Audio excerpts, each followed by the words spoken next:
What if I told you that the seemingly random chaos of Family Guy actually contains one of the most intricate and bizarre mythologies in television history? Tonight, we're diving deep into the strange, interconnected world of Quahog, where time travel, multiverse theory, and ancient conspiracies all exist within what most people think is just a simple comedy show. So grab your favorite blanket, dim the lights, and let me guide you through the surprisingly complex lore of Family Guy that will have your mind wandering as you drift off to sleep.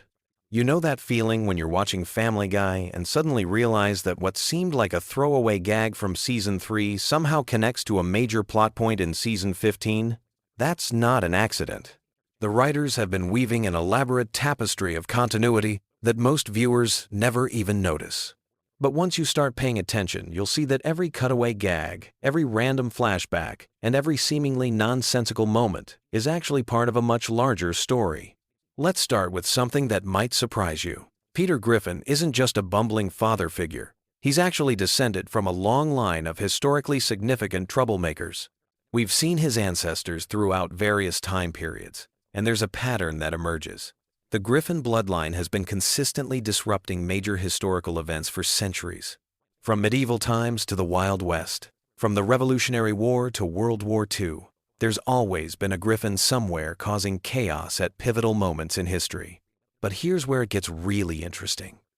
These aren't just random coincidences or simple gags for historical episodes.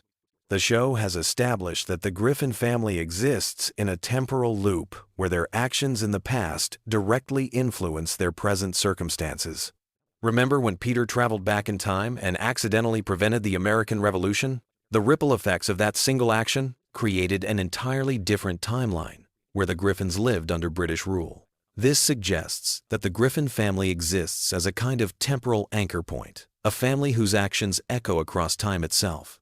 Now let's talk about Stewie, because his story is far more complex than most people realize. Yes, he's a baby with advanced intelligence and a time machine, but the implications go much deeper. Stewie represents something unprecedented in human evolution. His intelligence isn't just advanced for a baby, it's advanced for humanity as a whole.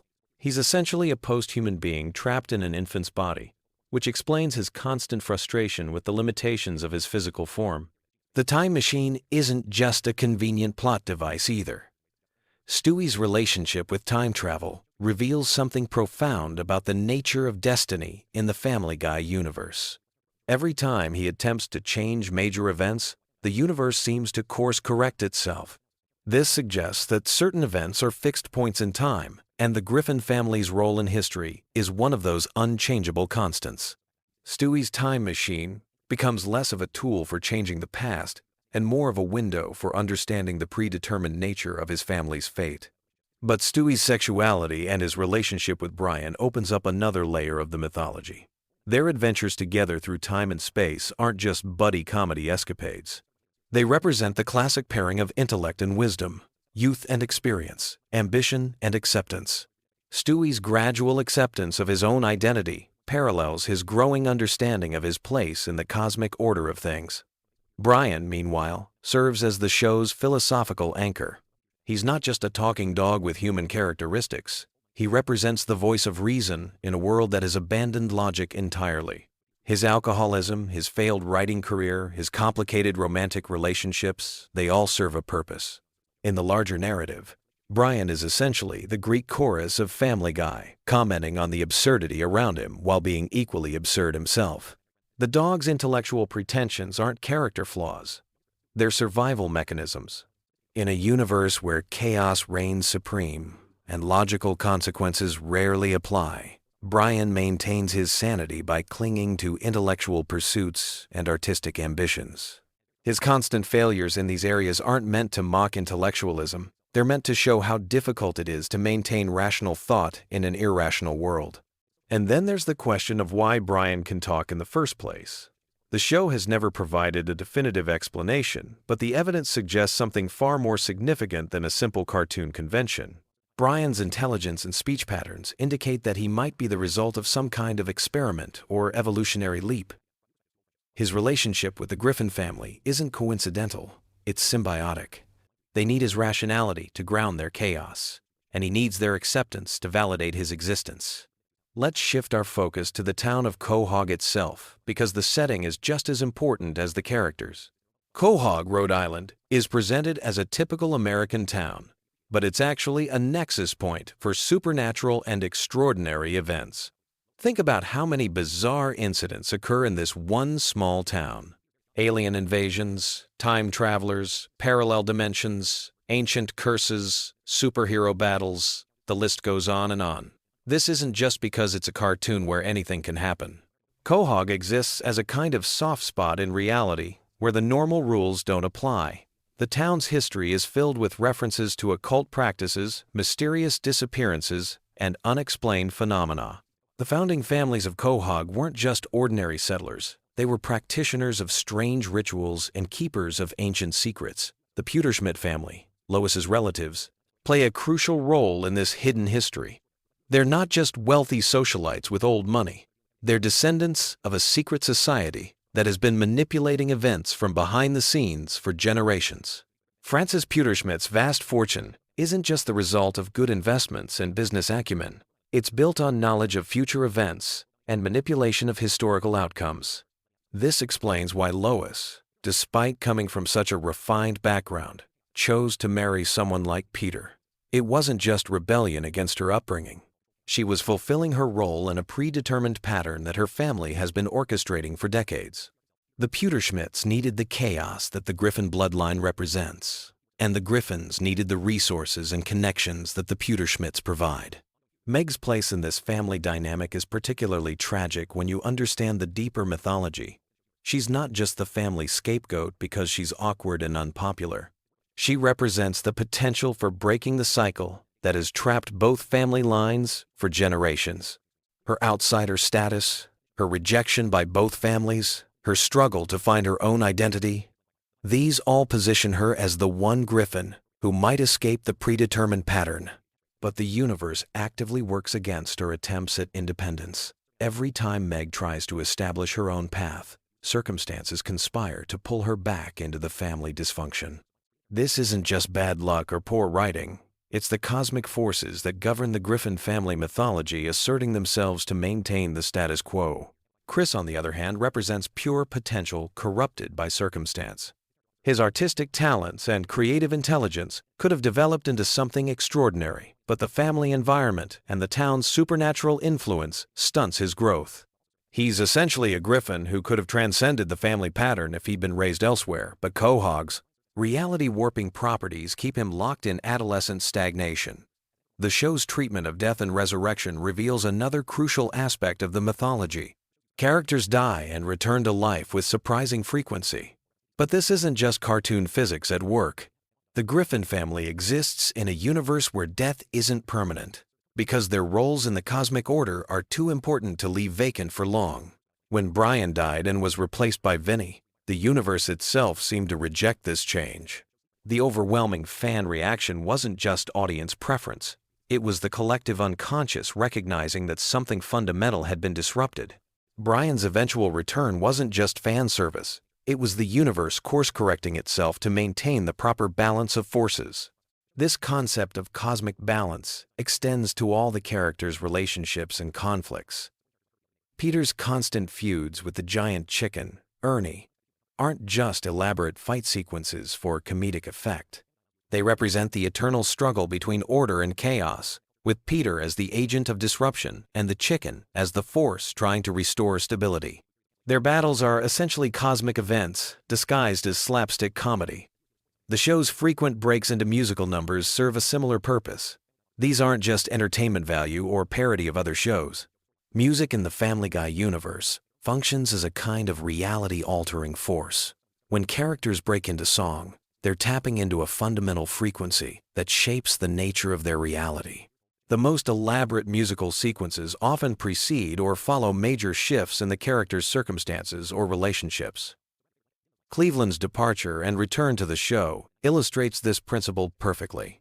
His move to Virginia wasn't just a setup for a spin-off series. Cleveland represents stability and voice of reason within Peter's friend group. His absence created an imbalance that affected the entire dynamic of the show. When he returned, Bringing with him experiences and perspectives from his time away, he brought new harmony to the group's chemistry. The relationship between Family Guy and its sister shows, American Dad and The Cleveland Show, reveals another layer of the mythology. These aren't separate universes. They're parallel dimensions within the same cosmic framework. The occasional crossovers and references between shows aren't just promotional gimmicks, they're glimpses into the interconnected nature of this animated reality. Stan Smith's CIA connections and Roger's alien origins in American Dad represent the government and extraterrestrial aspects of this shared universe. Cleveland's experiences in Virginia and his eventual return tie together the domestic and community elements. All three shows explore different facets of the same underlying themes about family, identity, and the struggle to maintain humanity in an increasingly absurd world. The show's relationship with pop culture goes beyond simple parody and reference. Family Guy exists in a universe where fictional characters and real people coexist and interact regularly. This isn't just celebrity cameos or movie references. It's evidence that the boundaries between reality and fiction are fluid in this cosmology. The characters' frequent interactions with celebrities and fictional characters suggest that they exist at the intersection point between the real world and the world of entertainment. This explains why the show can seamlessly blend references to classic literature, contemporary movies, historical figures, and original characters, all within the same episode. The Griffin family doesn't just live in a world influenced by pop culture. They live in a world where pop culture and reality merge and separate according to narrative needs. The cutaway gags serve a crucial function in this mythology.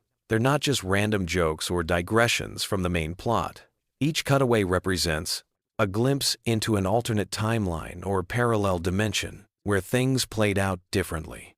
When Peter says something reminds him of the time he did something completely unrelated, he's not just making a non sequitur. He's accessing memories from his alternate dimensional selves. This interpretation explains why the cutaway gags often feature the characters in completely different historical periods, professions, or circumstances. These aren't fantasies or exaggerations. They're actual experiences from versions of themselves in parallel realities. The Griffin family's consciousness apparently extends across multiple dimensions, giving them access to memories and experiences from their alternate selves.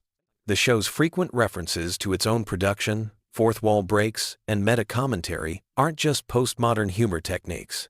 They represent moments when the characters become aware of their fictional nature and their role in entertaining an audience. These moments of self-awareness suggest that the characters exist simultaneously as fictional constructs and as conscious beings aware of their constructed reality. This dual existence explains many of the show's apparent inconsistencies and contradictions. The characters can simultaneously be unaware cartoon figures following script directions and self-aware beings commenting on their own fictional status.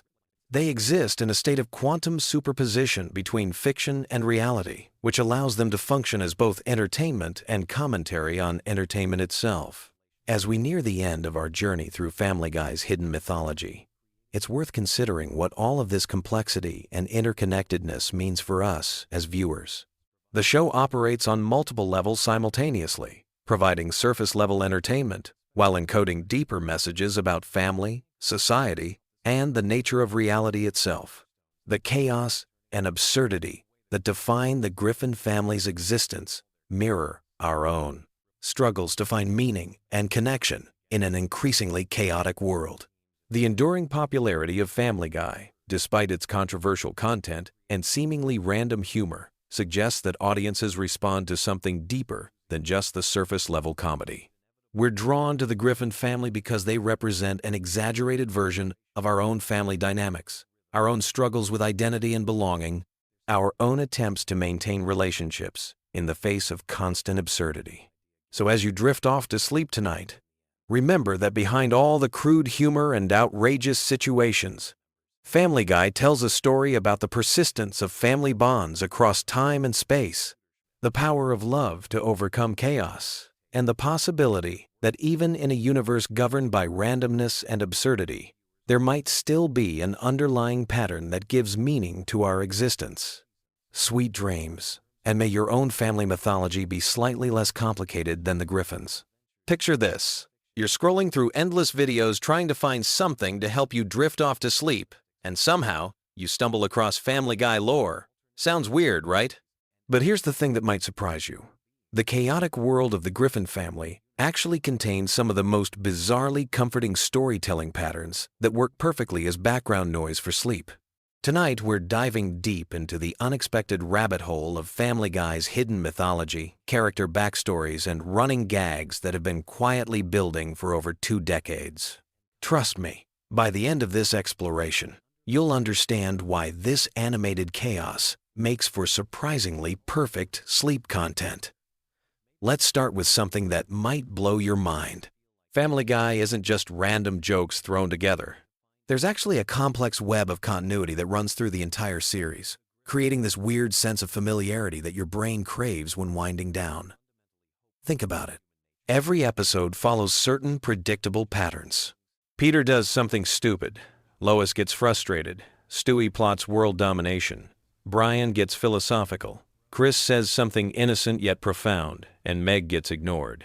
These patterns become almost meditative when you're not actively watching but just listening. The Griffin house itself has become this iconic location that feels more real than most TV homes. You know exactly where everything is. The living room with that brown couch facing the TV. The kitchen where most family arguments happen. Peter and Lois's bedroom where countless cutaway gags have originated. Stewie's room with all his advanced technology that somehow nobody questions. This geographical consistency creates a mental map that feels safe and familiar, exactly what your brain wants when transitioning to sleep. Now, let's talk about Peter Griffin's backstory, because it's way more elaborate than you might remember. Peter wasn't always the bumbling patriarch we know today. His childhood in Rhode Island shaped him in ways that the show has been slowly revealing for years. His relationship with his father, Mickey McFinnigan, later revealed to be Francis Griffin, created deep-seated issues around authority and approval that explained so much of his adult behavior. The revelation that Francis wasn't even his biological father added layers to Peter's identity crisis that runs throughout the series. Peter's various jobs throughout the show create this strange career timeline that somehow makes sense in the Family Guy universe. From his early days at the toy factory to his time at the brewery, each workplace became a setting for elaborate storylines and character development. His relationships with his co-workers like Joe, Quagmire, and Cleveland formed the foundation of the show's secondary character network. These aren't just random neighbors. They're part of an intricate social ecosystem that's been developing since episode 1. Speaking of Joe Swanson, his backstory represents some of the show's most surprisingly deep storytelling. The details of how he became paralyzed have been explored multiple times, each revealing adding new layers to his character. His police career, his relationship with his wife Bonnie, and his struggles with his disability are handled with unexpected sensitivity for a show known for its controversial humor. Joe's friendship with Peter represents this weird masculine bond that transcends typical sitcom relationships. Glenn Quagmire might seem like a one-note character, but his history is incredibly complex. His career as a pilot isn't just a job setup for jokes. It's connected to his adventurous personality, his worldliness, and his complex relationship with commitment. The episodes exploring his relationship with his father, his various romantic entanglements, and his twisted psychology reveal a character struggling with deeper issues beneath the surface humor. His rivalry with Brian creates ongoing tension that drives multiple episode plots. Cleveland Brown's departure and return to the show created this weird narrative gap that the writers have handled in interesting ways.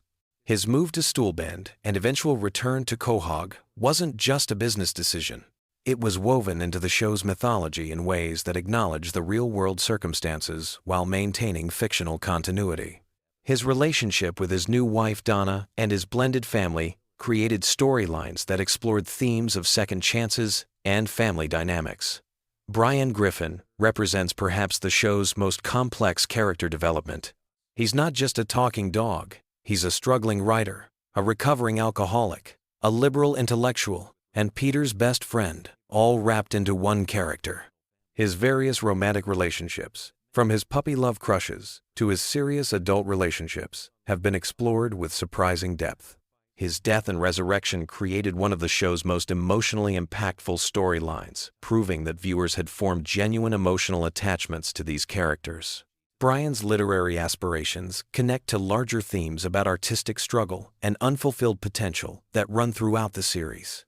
His unfinished novel, his various writing projects, and his intellectual pretensions create this ongoing character arc about creativity and disappointment. His relationship with Stewie represents one of television's most unique friendships, transcending the typical pet-owner dynamic to become something genuinely touching. Stewie Griffin's evolution from world-conquering villain to sexually confused genius baby represents one of the most significant character developments in animation history. His early episodes focused on elaborate schemes to kill Lois and take over the world. Gradually, the show revealed deeper layers to his personality, exploring his relationships, his sexuality, and his genuine affection for his family, despite his sinister exterior. The time travel episodes featuring Stewie and Brian created an entire subplot mythology that spans multiple seasons. Their adventures through different time periods aren't just random comedy sketches. They're connected stories that explore themes of friendship, consequence, and the nature of reality itself. These episodes often contain the show's most sophisticated storytelling and emotional moments. Lois Griffin's background as a member of the wealthy Pewterschmidt family adds class dynamics to the show that create ongoing storylines. Her relationship with her parents, particularly her disapproving father Carter, creates tension that drives multiple episode plots. Her past as a fighter pilot, her various career attempts, and her struggles with being married to Peter add complexity to what could have been a simple housewife character. The Pewterschmidt family wealth creates opportunities for episodes exploring economic disparity, social climbing, and family expectations. Lois's siblings and their various successes highlight Peter's failures, while also exploring themes about different paths to happiness and fulfillment. These family dynamics feel surprisingly realistic for a cartoon family. Chris Griffin might seem like the least developed Griffin family member, but his character has subtle depths that emerge over time. His artistic talents, his social struggles, and his innocent observations about adult world create moments of unexpected wisdom. His relationship with his father Peter explores themes about masculine expectations and parent-child communication that feel genuine despite the show's comedic framework. Meg Griffin's role as the family scapegoat has evolved into something more complex than simple abuse humor. Episodes exploring her internal life, her social struggles, and her occasional moments of strength reveal a character dealing with realistic teenage issues. Her relationship with her family, particularly her mother Lois, touches on themes about parental favoritism and sibling dynamics that many viewers can relate to. The show's supporting characters create this entire universe of interconnected relationships. Characters like Mayor West, Principal Shepard, Dr. Hartman, and the various shopkeepers and townspeople aren't just one-off joke characters. They're part of Quahog's social fabric, appearing consistently enough to create familiarity and continuity that makes the fictional town feel like a real place. The recurring villains, like Ernie the giant chicken, the greased-up deaf guy, and various one-episode antagonists, create ongoing storylines that span multiple seasons. These aren't just random encounters. They're part of Peter's personal mythology, representing different aspects of his character conflicts and growth. Family Guy's cutaway gags might seem random, but they actually follow certain patterns and themes that create consistency within the chaos. The historical references, the pop culture parodies, and the absurdist scenarios often connect to the main storyline in subtle ways, reinforcing character traits or episode themes through seemingly unrelated comedy bits. The show's approach to continuity is uniquely flexible, allowing for both strict adherence to character development and complete abandonment of logic when comedy demands it. This creates a viewing experience that feels both familiar and unpredictable, perfect for background listening where you can drift in and out without losing track of what's happening. The musical elements of Family Guy, from Conway Twitty appearances to elaborate song numbers, create rhythm and pacing that works well for sleep content. These musical interludes provide natural breaks in dialogue while maintaining the show's energy and entertainment value. The familiar melodies and recurring musical themes create audio comfort that helps with relaxation. The voice acting consistency across hundreds of episodes creates character familiarity that transcends individual storylines. Seth MacFarlane's multiple character voices, along with the consistent supporting cast, create audio comfort that works particularly well when you're not actively watching. These familiar voices become almost like friendly companions as you drift off to sleep. The show's treatment of holidays and special occasions has created annual traditions within the Family Guy universe. Christmas episodes, Halloween specials, and other holiday-themed stories create seasonal familiarity that connects to real-world calendar events while maintaining the show's unique comedic perspective.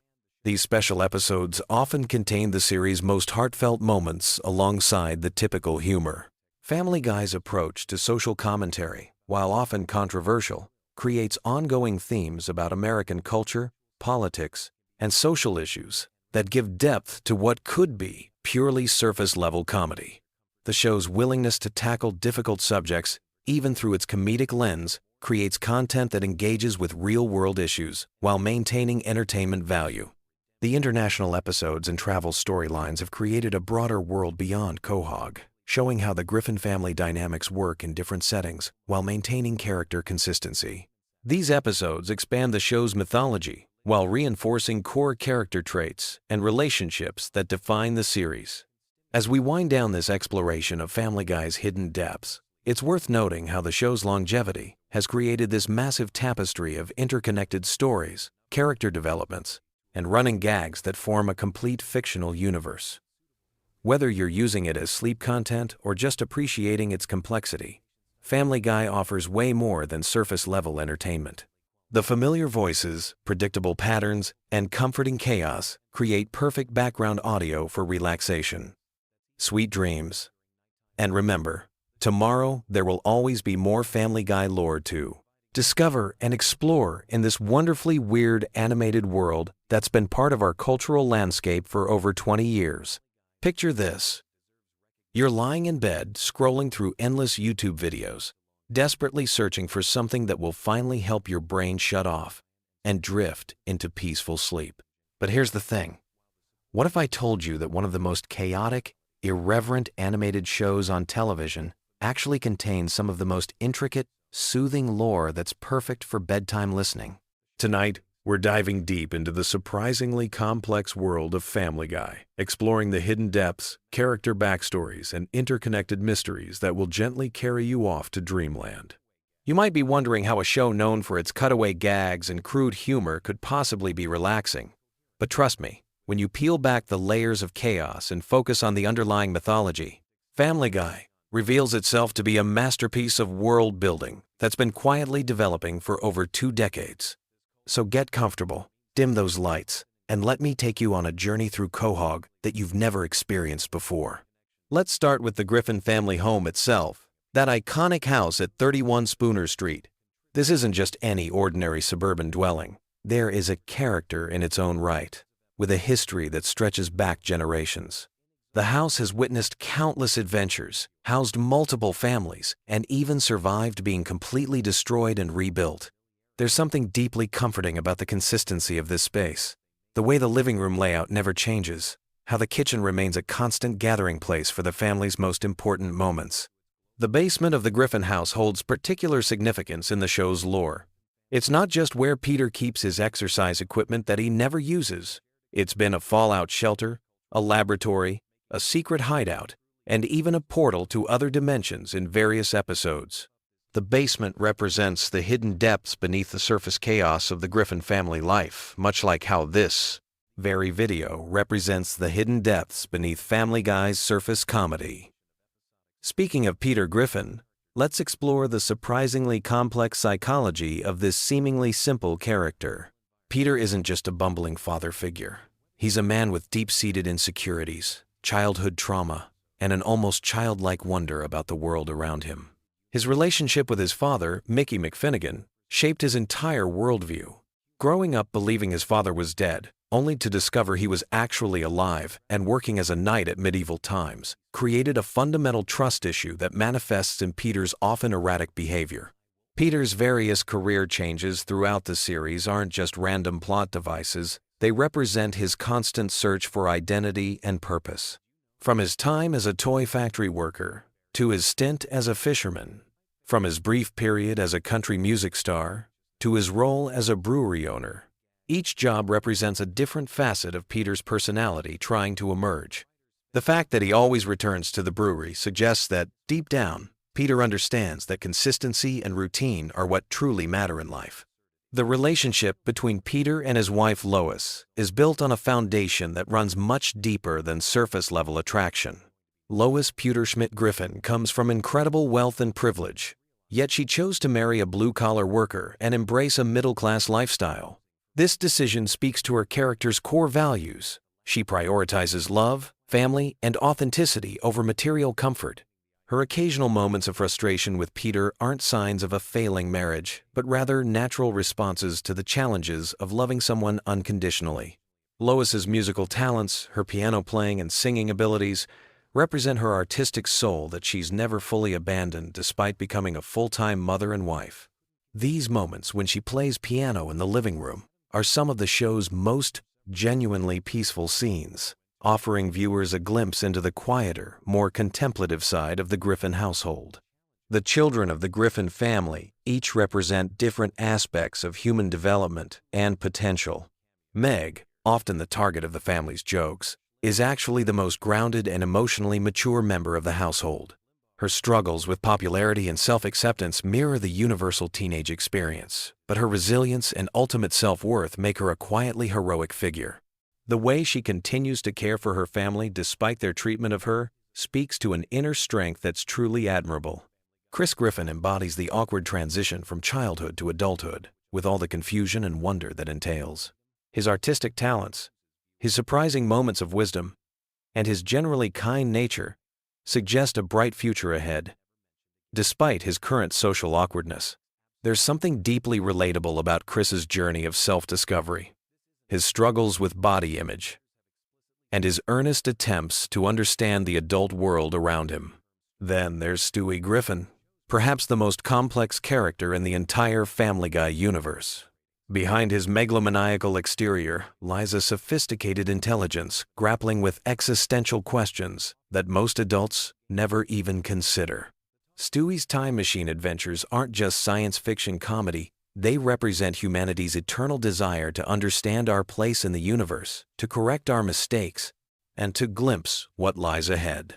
The evolution of Stewie's character from would-be world conqueror to confused child genius to questioning young person represents one of television's most subtle and well-executed character developments. His relationship with Brian the dog serves as the emotional core of many episodes, showing how friendship can transcend species, age, and even sanity. Brian Griffin deserves special attention in any discussion of Family Guy lore. As the family dog who walks upright, speaks eloquently, and pursues intellectual interests, Brian represents the aspirational aspects of human nature. His struggles with alcoholism, his romantic failures, and his literary ambitions make him perhaps the most human character on the show, despite being a dog. Brian's backstory, including his time as a stray in Austin, Texas, and his eventual adoption by the Griffin family, speaks to themes of belonging and found family that resonate deeply with viewers. His college education, his liberal political views, and his artistic pretensions might make him seem pretentious, but they also represent the very human desire for self-improvement and intellectual growth. The recurring characters of Quahog create a rich tapestry of small-town life that feels both familiar and fantastical. Glenn Quagmire, the Griffin's neighbor, might seem like a one-dimensional character focused on his pilot career and romantic pursuits, but deeper examination reveals a man grappling with loneliness and searching for genuine connection. His antagonistic relationship with Brian stems from philosophical differences that reflect real-world political and social divisions. Cleveland Brown's friendship with Peter represents the kind of loyal, enduring male friendship that many viewers find deeply comforting. Despite moving away to star in his own show and eventually returning, Cleveland's bond with Peter remains unchanged, speaking to the timeless nature of true friendship. Their shared history, from high school through adulthood, creates a sense of continuity and stability in an otherwise chaotic world. Joe Swanson's story as a disabled police officer adds layers of representation and resilience to the show's universe. His determination to maintain his career and active lifestyle despite his paralysis, combined with his role as a devoted husband and father, makes him an inspiring figure. The friendship between Joe, Peter, Quagmire, and Cleveland represents different aspects of masculinity and how men can support each other through life's challenges. The town of Quahog itself has a rich history that's been revealed gradually throughout the series. From its founding by seemingly ordinary settlers to its hidden connections to major historical events, Quahog represents the idea that every small town has secrets and stories worth telling. The various businesses from the Drunken Clam Bar to the Quahog Mini Mart create a sense of place that feels lived in and authentic. The Drunken Clam, in particular, serves as a sanctuary for the male characters, a place where they can escape the responsibilities and pressures of adult life. The dim lighting, the familiar faces, and the comfortable routine of sharing drinks and conversation create an atmosphere that many viewers find deeply relaxing and nostalgic. Family Guy's approach to continuity is uniquely comforting for late-night viewing. While the show often resets situations and ignores consequences for comedic purposes, certain elements remain constant. Entity, the family's love for each other, their shared experiences, and the fundamental dynamics that define their relationships. This selective continuity creates a dreamlike quality where anything can happen, but the core emotional truths remain unchanged. The show's frequent flashbacks and cutaway gags, while often dismissed as random humor, actually serve to expand the universe's mythology. Each glimpse into a character's past, each reference to historical events, and each bizarre scenario adds another layer to the show's complex tapestry. These moments create a sense that the characters have rich, full lives beyond what we see in the main episodes. The musical elements of Family Guy deserve special recognition for their soothing qualities. From Lois's piano performances to the elaborate musical numbers that occasionally take over entire episodes, music serves as a unifying force in the Griffin household. These musical moments often reveal character, emotions, and relationships in ways that dialogue alone cannot, creating some of the series' most genuinely touching scenes. The show's treatment of holidays and traditions provides a comforting structure that mirrors real family life. Christmas episodes, Halloween specials, and birthday celebrations create anchor points throughout the series, giving viewers familiar touchstones that feel like returning home. The way the Griffin family celebrates these occasions, with all their chaos and love, reflects the messy reality of actual family gatherings. Peter's various schemes and adventures, while often absurd, follow certain patterns that create a sense of predictability within unpredictability. His enthusiasm for new projects, his inevitable complications, and his family's support, despite their exasperation, create a comfortable rhythm that's perfect for relaxation.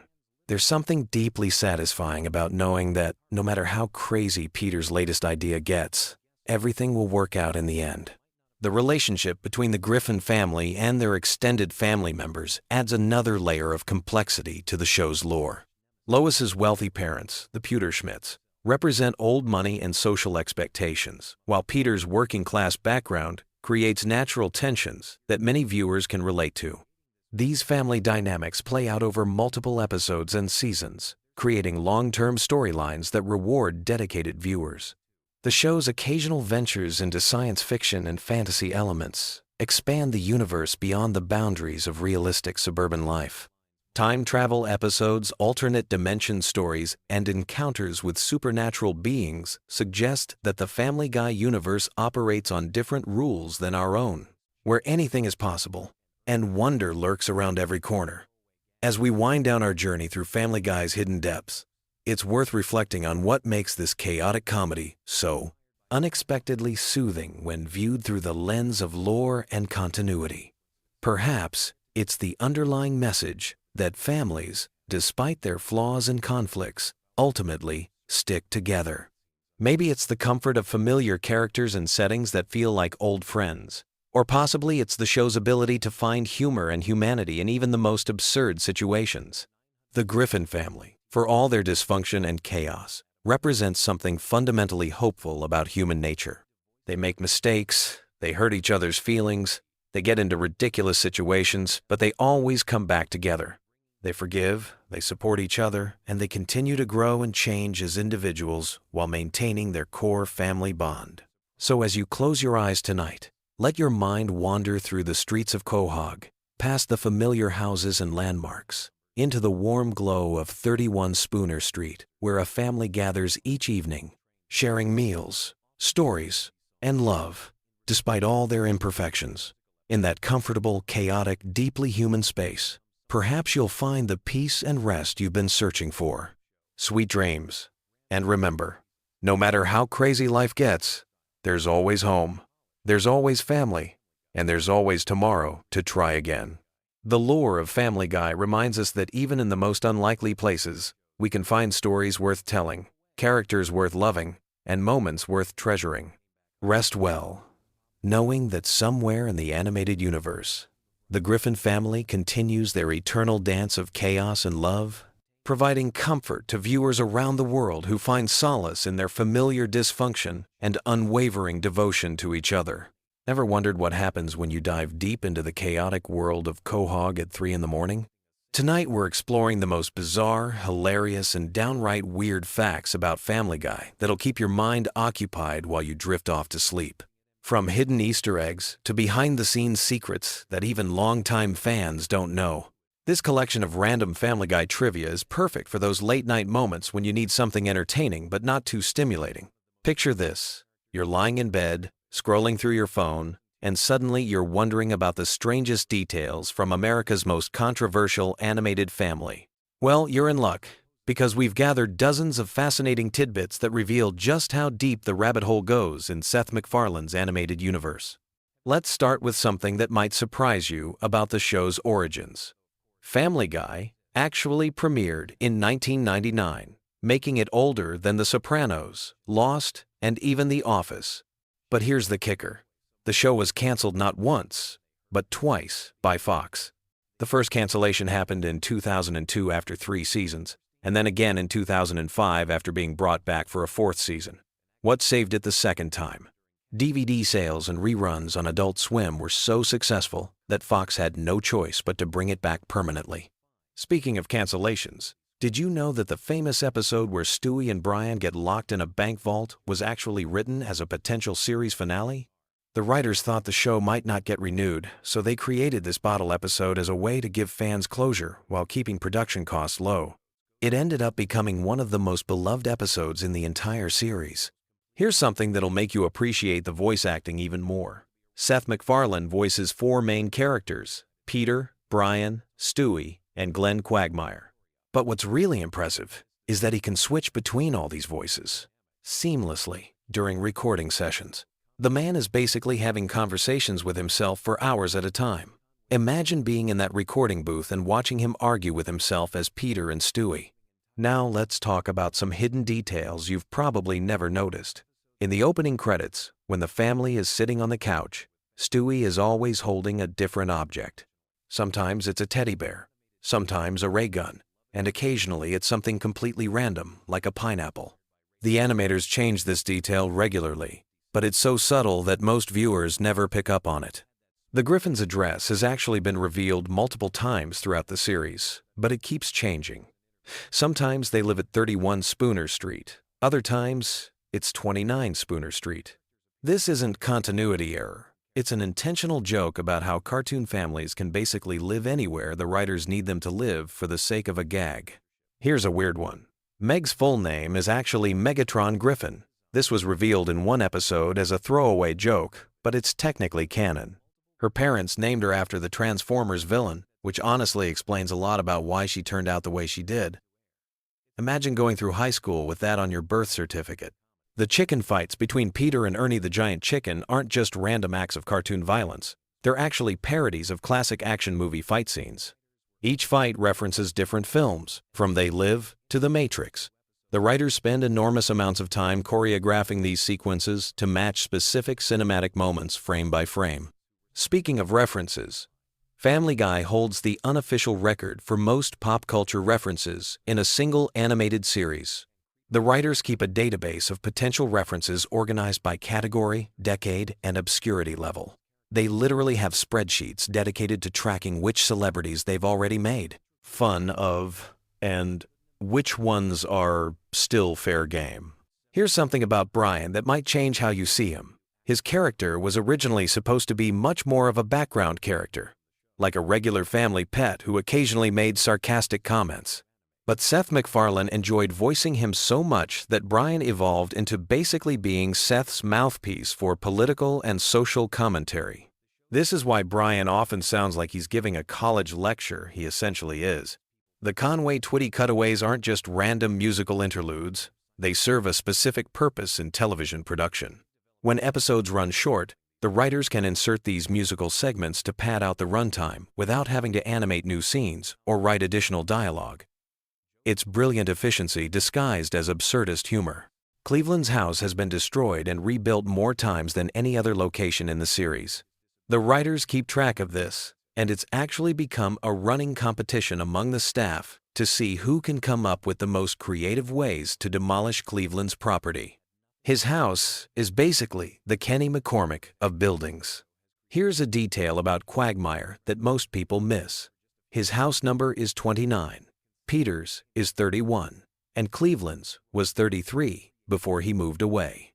But Joe's house number has never been consistently established, which has led to fan theories that he doesn't actually own his house and is just perpetually house-sitting for someone else. The famous "Whose line is it anyway" reference, where Peter lists random words, isn't actually random. Each word was carefully chosen to represent a different category of Family Guy humor. They're basically a roadmap of the show's comedic philosophy, hidden in plain sight. Stewie's accent has gradually changed over the years, from a thick British aristocrat voice to something more American. This wasn't accidental. Seth MacFarlane has said that maintaining the original accent was physically exhausting, so he's slowly been relaxing it as the series progressed. If you go back and watch early episodes, the difference is striking. The Pawtucket Brewery where Peter works is actually based on a real brewery in Rhode Island. The exterior shots are rotoscoped from actual footage of the Narragansett Brewery, though the interior is completely fictional. Local Rhode Islanders often spot familiar landmarks in the background of various episodes. Here's something about the show's animation. The characters' eyes are deliberately drawn to be slightly different sizes. Peter's left eye is always drawn slightly larger than his right, which gives him that perpetually confused expression. This asymmetry was added specifically to make him look more dopey and lovable. The reason death appears so frequently in early seasons is because the writers were originally planning to kill off a main character in every season finale, but Fox executives weren't comfortable with the concept. So death became a recurring character instead of a plot device, which is actually much funnier in hindsight. Lois's maiden name is Pewterschmidt, but her middle name has been given as both Marie and Nicole in different episodes. The writers claim this is intentional, suggesting that Lois has been lying about her middle name for years for reasons that will never be explained. The evil monkey in Chris's closet was originally supposed to be revealed as Chris's imaginary friend, but the writers decided it was funnier if he was completely real and just randomly living in their house. This decision led to one of the series' most beloved recurring characters. Here's something about the show's timeline.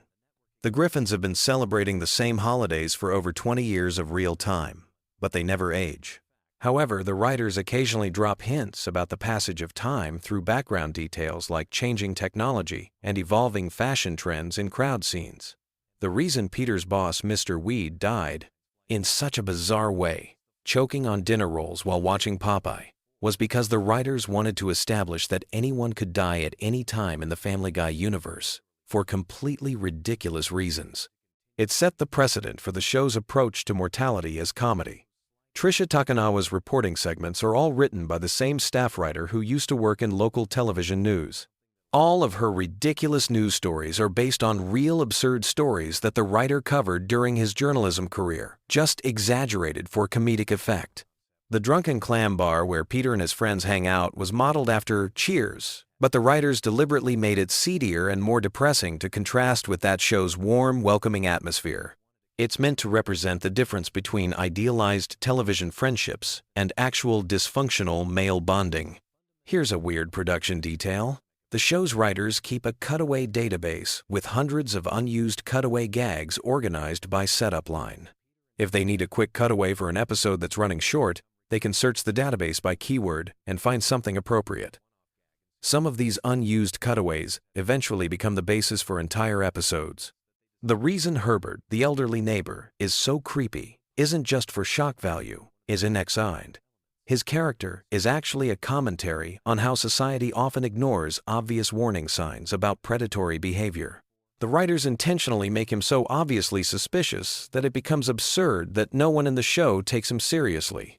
Stewie's football-shaped head wasn't originally intentional. Seth MacFarlane was just a poor artist when he created the character, but the distinctive shape became so iconic that when the animation quality improved, they kept the weird proportions on purpose. The show's musical numbers aren't just random, they're specifically written to parody different Broadway and Hollywood musical styles. Each song is crafted to sound like it could come from a specific era of musical theater, from 1,930 seconds Hollywood musicals to modern Broadway productions. Here's something about the voice acting. When characters sing, their speaking voice actors don't always do the singing. Several characters have dedicated singing voices who are professional Broadway performers. This is why some characters sound noticeably different when they break into song. The chicken that fights Peter is named Ernie, and he has his own detailed backstory that's never fully explained in the show. According to the writers, Ernie has a family, a mortgage, and a completely normal life outside of his inexplicable rivalry with Peter. His motivations remain mysterious intentionally. Roadhouse is referenced more than any other single movie in Family Guy, appearing in over 30 different episodes in various forms. The writers have said this started as an inside joke because they couldn't believe how seriously the movie takes itself, but it evolved into genuine affection for the film's absurdity. The Conway Twitty segments were actually Seth MacFarlane's way of paying tribute to his grandfather, who was a huge country music fan. MacFarlane has said these moments are among his favorites in the entire series because they remind him of watching old variety shows with his grandfather. Meg's unpopularity isn't just a running gag. It's a deliberate commentary on how middle children often get overlooked in family dynamics. The writers have given her hidden depths that occasionally surface, suggesting she's actually the most emotionally intelligent member of the family despite being constantly ignored. The show's animation style deliberately mimics the look of 1,980 seconds Saturday morning cartoons, complete with slightly off-model character designs and limited animation techniques. This was intentional, as MacFarlane wanted the show to feel nostalgic and slightly cheap, like the cartoons he grew up watching. Here's a detail about the opening theme. The lyrics were written to sound like a generic sitcom theme song, but they're actually describing a completely dysfunctional family situation. The cheerful melody masks the fact that the words are talking about how nothing in this family works properly. The reason Family Guy episodes often feel like collections of unrelated sketches is because that's exactly what they are. The writers start with a basic premise and then build around it with whatever random ideas they've been wanting to explore. This approach gives the show its unique, chaotic energy. So there you have it. Dozens of random Family Guy facts to occupy your mind as you drift off to sleep. From production secrets to hidden meanings, the world of Family Guy is far more complex and deliberate than it might appear on the surface. Whether you're a longtime fan or just discovering the show, these little details add extra layers to every rewatch. Sweet dreams. And remember, somewhere in Quahog, Peter Griffin is probably doing something spectacularly stupid, while Stewie plots world domination, and Brian writes terrible novels. The chaos never stops in the Griffin household, and honestly, we wouldn't want it any other way. Hey there, Night Owls and Family Guy fanatics. If you're settling in for some sleep but your brain is still buzzing, you've clicked on the perfect video. Tonight we're diving deep into the wonderfully weird world of Quahog, with some absolutely wild Family Guy facts that'll either lull you to sleep or keep you awake, pondering the bizarre genius of Seth MacFarlane's creation. Picture this scenario. You're lying in bed, eyes getting heavy, but your mind keeps wandering. Maybe you're thinking about that awkward conversation you had at work, or wondering why you ate that entire bag of chips for dinner. Well, forget all that mundane stuff because we're about to embark on a journey through 20 years of Family Guy madness that's guaranteed to give your brain something much more entertaining to chew on. Let's start with something that might surprise you about the show's origins. When Seth MacFarlane first pitched Family Guy, he was just 24 years old and working at Hanna-Barbera. The network executives were so impressed with his 15-minute pilot that they ordered the series on the spot. But here's the kicker. MacFarlane had never actually run a television show before. He was essentially handed the keys to a multi-million-dollar production with zero experience as a showrunner. Talk about fake it till you make it. Speaking of MacFarlane, did you know he was supposed to be on one of the planes that hit the World Trade Center on September 11th? He had a ticket for American Airlines Flight 11, but overslept after a night of drinking and missed the flight by just 10 minutes. When he arrived at the airport and learned what had happened, he realized how close he'd come to never creating the Griffin family we know and love today. It's one of those sliding door moments that makes you think about how different pop culture would be if he'd caught that flight. Now let's talk about Brian Griffin, the family's intellectual dog who walks on two legs and drives a Prius. Brian's character was actually inspired by MacFarlane's own dog, also named Brian, who passed away in the early 2000s. The real Brian was a white Labrador retriever, and MacFarlane has said that losing him was one of the most difficult experiences of his life. When the show temporarily killed off cartoon Brian in 2013, the fan backlash was so intense that MacFarlane received death threats. People were legitimately angry about a fictional dog's death, which says something about how attached viewers had become to these animated characters. The temporary death of Brian actually serves as a perfect example of how deeply fans connect with Family Guy's characters, even though they're supposed to be parodies and caricatures. When Brian was hit by a car and replaced by a new dog named Vinny, voiced by Tony Sirico from The Sopranos, social media exploded with outrage. There were online petitions, angry tweets, and even real-world protests. The writers had planned to bring Brian back all along. It was meant to be a multi-episode arc exploring how the family would cope with loss, but the reaction was so overwhelmingly negative that they cut the storyline short and resurrected Brian after just 2 episodes. Here's something that might blow your mind about the show's production process. Each episode of Family Guy takes approximately 10 months to create, from start to finish. That means when you're watching a new episode that just aired, the writers were working on the initial script almost a year ago.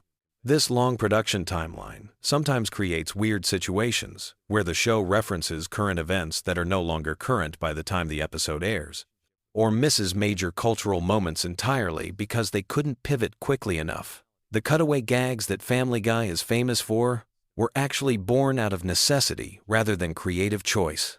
In the early seasons, episodes would often run short, and the writers needed quick ways to fill time. These random flashbacks and non-sequitur scenes were easy to animate and didn't require complex storytelling or character development.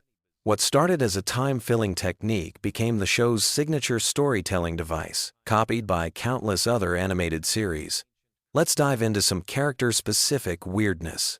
Stewie Griffin's distinctive football-shaped head wasn't originally intended to be football-shaped at all. MacFarlane has said that Stewie's head design was meant to evoke a more oval, egg-like shape that would make him look unnatural and slightly alien. The football comparison only came up after the character was already established, and now it's impossible to unsee. Stewie's sexuality has been a topic of debate among fans for years, but MacFarlane has given conflicting answers about whether the baby is gay, straight, or something else entirely. In some interviews, he suggested that Stewie is gay, while in others, he said the character is too young for sexual orientation to be relevant. The ambiguity seems to be intentional, allowing viewers to interpret the character however they want while keeping the writers free to take Stewie in any direction the story demands. Peter Griffin's voice is actually just Seth MacFarlane doing an impression of a security guard he knew growing up in Connecticut. The guard worked at the animation studio where MacFarlane interned during college, and he would do this exaggerated New England accent that MacFarlane found hilarious. Years later, when he needed a voice for Peter, he remembered that security guard and based the entire character's speech pattern on him. The show's relationship with censorship has always been complicated and fascinating. While Family Guy pushes boundaries constantly, there are still certain words and topics that are completely off limits for broadcast television. The writers have developed an entire arsenal of creative workarounds, using sound effects, cutaways, and strategic editing to suggest things they can't show explicitly. Sometimes the censored version is actually funnier than what they originally wrote because the restrictions force them to be more creative. Cleveland Brown's spin-off series, The Cleveland Show, was actually planned before Family Guy was even renewed for its 4th season. MacFarlane and the writers knew they wanted to explore Cleveland's character more deeply, but they weren't sure Family Guy would survive long enough to make it happen. When the show came back from cancellation stronger than ever, they were able to move forward with Cleveland's solo series, though it only lasted 4 seasons before Cleveland returned to Quahog. The character of Meg Griffin has gone through more voice actress changes than any other main character on the show. Lacey Chabert voiced Meg for the 1st season and part of the 2nd, but left due to scheduling conflicts with her film career.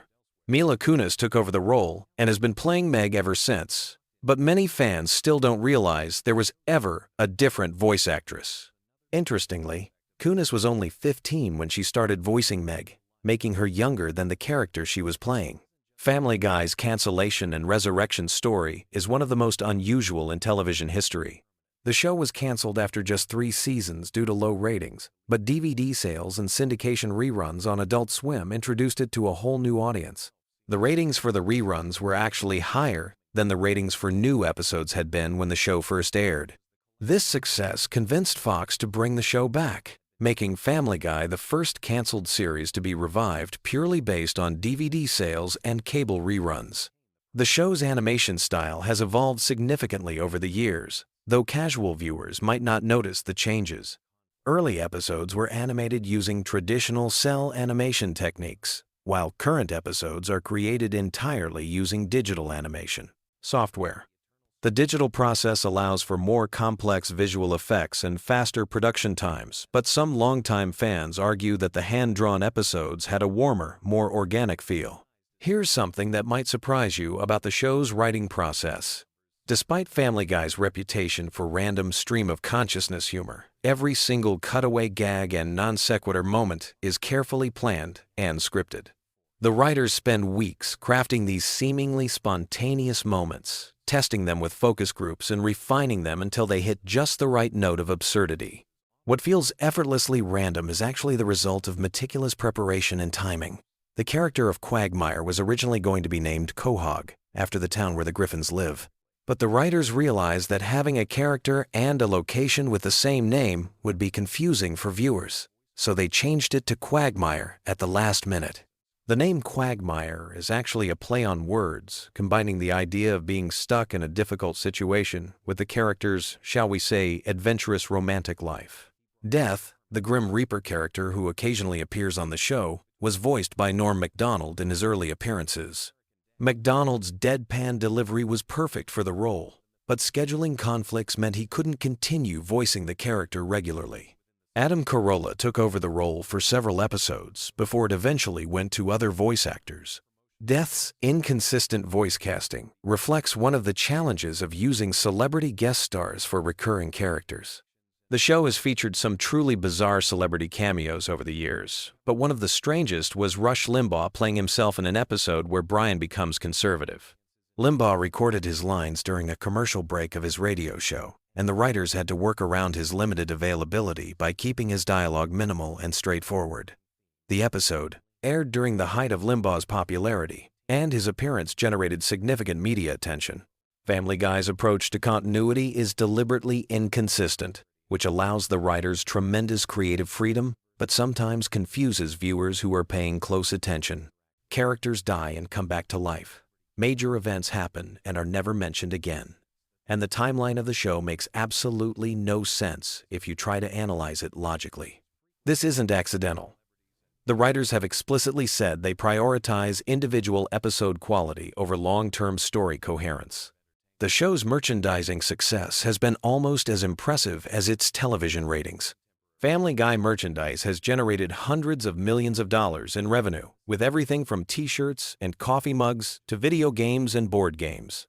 The talking plush toys of Stewie and Brian were particularly popular, though they had to be carefully programmed to avoid saying anything too inappropriate for younger children who might play with them. One of the most interesting aspects of Family Guy's production is how they handle controversial episodes. The writers have an informal rating system for how potentially offensive each episode might be, and they adjust the marketing and promotion accordingly.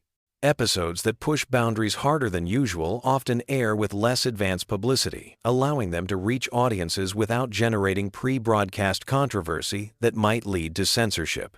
The show's relationship with Fox network executives has been notoriously rocky over the years. MacFarlane has been vocal about his frustrations with network interference, and several episodes have included not-so-subtle jabs at Fox's programming decisions and corporate culture. Despite this tension, Family Guy remains one of Fox's most valuable properties, giving MacFarlane significant leverage in creative disputes. Here's a production detail that most viewers never think about, but affects every single episode. The timing of animated comedy is completely different from live-action comedy because animated characters can move and react in ways that real actors cannot. Jokes that would fall flat in live action can work perfectly in animation because the visual possibilities are unlimited. The writers and animators work closely together to ensure that the timing of visual gags matches the rhythm of the dialogue. The voice recording process for Family Guy is also unique in the animation world. Most animated shows record each actor separately, but Family Guy often brings the main cast together for group recording sessions. This allows for more natural interactions and improvisation, though it also makes the recording process more expensive and time-consuming. Seth MacFarlane voices multiple characters, so he sometimes has to have conversations with himself, switching between Peter, Brian, and Stewie within the same scene. As you're drifting off to sleep tonight, think about this final fact. Family Guy has now been on the air for over 2 decades, making it one of the longest-running animated series in television history. Kids who watched the first episode when it premiered in 1999 are now adults with children of their own. The show has outlasted multiple generations of network executives, survived cancellation, and adapted to completely different media landscapes, from broadcast television to streaming services. The Griffin family has become as familiar to many people as their own relatives, which is both impressive and slightly disturbing when you consider how dysfunctional that family actually is. But maybe that's the secret to Family Guy's enduring appeal. In a world where real families can be just as complicated and bizarre as the fictional ones we see on television, there's something comforting about knowing that no matter how weird your own family dynamics might be, at least you're not dealing with a talking baby who's constantly plotting world domination, and a dog who's writing the great American novel. Sweet dreams, and remember, life's a lot like Family Guy. Sometimes it makes perfect sense. Sometimes it's completely random, and sometimes you just have to go with it and hope for the best. Whether you're a longtime fan or a newcomer to the show, these facts give you a glimpse into the creative chaos that makes Family Guy such a unique entry in television history. Sleep well, and maybe you'll dream about Quahog tonight. Hey there, night owls and Family Guy fanatics! If you're settling in for some bedtime content about everyone's favorite dysfunctional animated family, you've come to the right place. Tonight we're diving deep into the Griffin household with some fascinating facts that'll either help you drift off peacefully or keep you up thinking about just how wild this show really gets. Now, before we jump into our relaxing journey through Quahog, let me ask you something. Have you ever really stopped to think about how Family Guy has been part of our lives for over 2 decades? Since 1999, this show has given us countless laughs, memorable cutaway gags, and characters that have become household names. But tonight, we're going beyond the surface-level humor to explore some truly mind-blowing details you probably never knew. Here's something that might surprise you right off the bat. Family Guy was actually canceled not once, but twice by Fox. The first cancellation happened in 2002 after just 3 seasons. The network executives thought the show wasn't finding its audience. But here's where it gets interesting. Adult Swim picked up the reruns, and the show exploded in popularity. The DVD sales went through the roof, and suddenly Fox realized they had made a massive mistake. They brought it back in 2005, and it's been running ever since. Sometimes, the best things in life really do come back when you least expect them. Let's talk about the voice behind Stewie Griffin for a moment. Seth MacFarlane, the show's creator, originally based Stewie's voice on a combination of Rex Harrison from My Fair Lady and a generic posh English accent. But here's the fascinating part.